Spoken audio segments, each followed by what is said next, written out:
Masacre de las Bananeras, presentado por Juliano Rifaldo Bonilla, ID 669013, electiva CMD. Masacre de las Bananeras.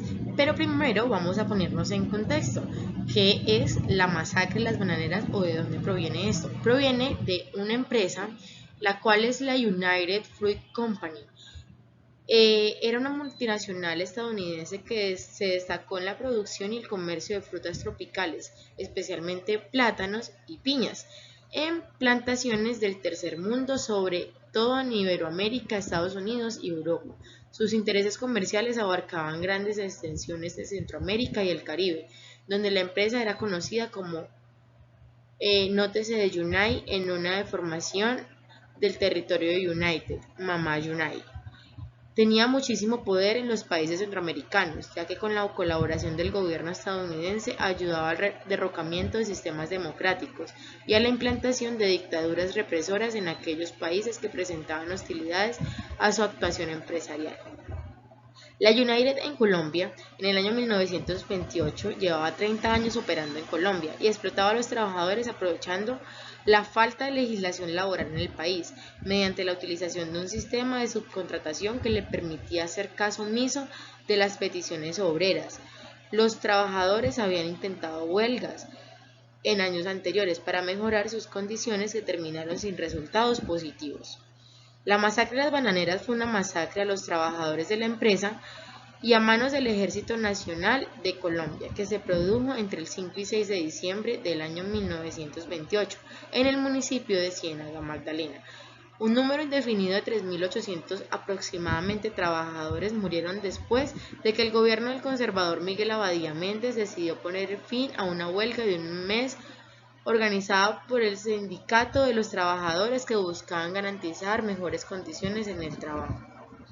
Las peticiones de estos trabajadores eran: primero, un seguro obligatorio; segundo, reparación por accidente de trabajo; tercero, habitaciones higiénicas y descanso dominical remunerado; cuarto, aumento del 50% en los jornales; quinto, supresión de los comisariatos; sexto, cese de los avances por medio de vales; séptimo, un pago semanal; octavo, abolición de los contratistas; y noveno, mejora del servicio hospitalario.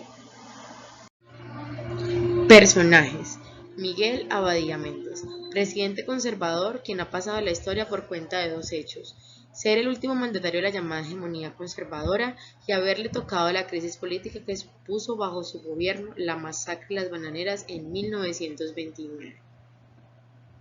El general Cortés Vargas fue el que dio la orden. Argumentó posteriormente que lo había hecho, entre otros motivos, porque tenía información de que barcos estadounidenses estaban cerca de las costas colombianas, listos a desembarcar tropas para defender al personal estadounidense y los intereses de la United Fruit Company, y que de no haber dado la orden, Estados Unidos habría intervenido en tierras colombianas. María Cano, conocida como la Flor del Trabajo.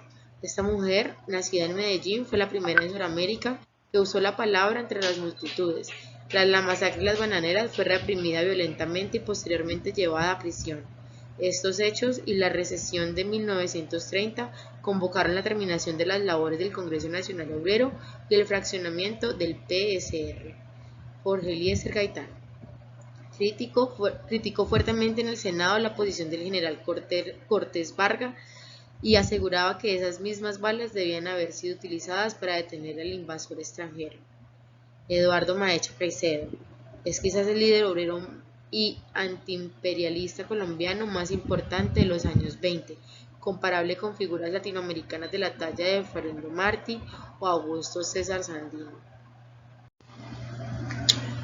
La construcción de cultura de paz es un proceso permanente dirigido a comprender y asimilar las causas del conflicto y a plantear y crear una paz duradera mediante la priorización de la capacidad endógena, con la intención de reforzar la democracia, la capacitación de la sociedad civil y del personal local.